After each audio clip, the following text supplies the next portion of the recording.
ran out of gas.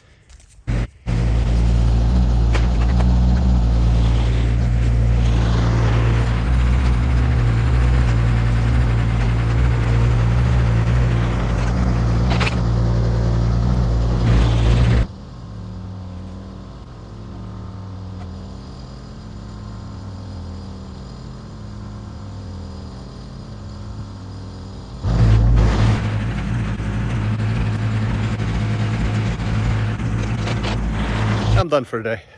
Been wanting to cut that stump down for the last 4 years. All right, it's done. Now I can plant some evergreens along that wall.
Well, I decided to reshape my backyard since I had that tree down, and those.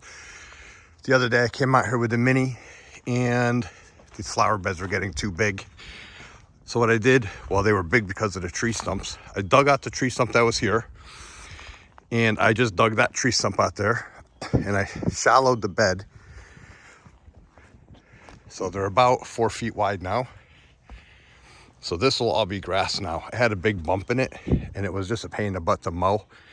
And I was gonna tie my cat's steel cable from that post back to one of those trees there. But I think I'm not gonna do that.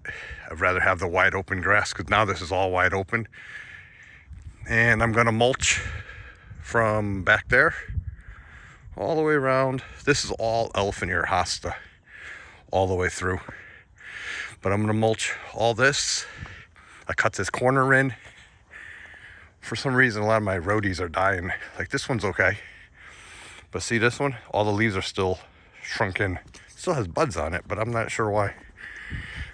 Anyways, so this was all flower bed before. So I cut it all the way back. This is a big oak tree that I'm gonna have to have ground down because that's just way too big to dig out. And eventually I'm gonna get rid of this swing set, but I'm gonna leave it for now. And I might plant grass underneath it just to zip the mower up through there. We'll see. And then the other thing I did with all that topsoil that I took out of those flower beds, I even lowered this way down, brought this down over a foot. I cut this edge back and on this retaining wall I backfilled it with all that topsoil from the flower beds. I cut that dead stump down that was about 8 feet tall, 9 feet tall. And I'm gonna plant some American arborvitaes, I do believe they're called. They're right across here. They grow about 20 feet tall.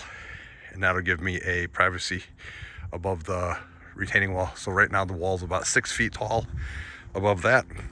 So if I get 6 footers, it'll bring it to the top of the wall. And then every year they'll grow about a foot. And that'll give me some privacy for the swimming pool. All right, well, that's it for right now. Had a little bit of time, so I figured I'd come out and do it. But this is what I dug out of the backyard so far. That's that stump. Look how deep that tap root is. Right there to give you an idea of the size. That's my foot. And the tap root goes from there all the way up. And it was only a 18-inch diameter tree. And then this is the one that we just took out, which was about the same diameter. But see, there's no tap root on that one. But that one really was tough to get out. And I'm gonna go try to plant this rhodie that I broke. I'm gonna try to go plant that somewhere also. All right, guys, I am going to try to get a load of mulch today, I think. It's like maybe I can mulch these flower beds in the way backyard here. So I gotta go empty my dump trailer and run to the place to grab some. So I'll probably pick up like 5 yards, 6 yards, just something. So I have it, whatever I get, I gotta spread today because it's gonna rain tomorrow. And I'm filling in a rut right here. I really don't wanna have to spread wet mulch, but more than likely I'm gonna have excess. All right, well, I'll wrap this video, guys. I'll see you in the next one.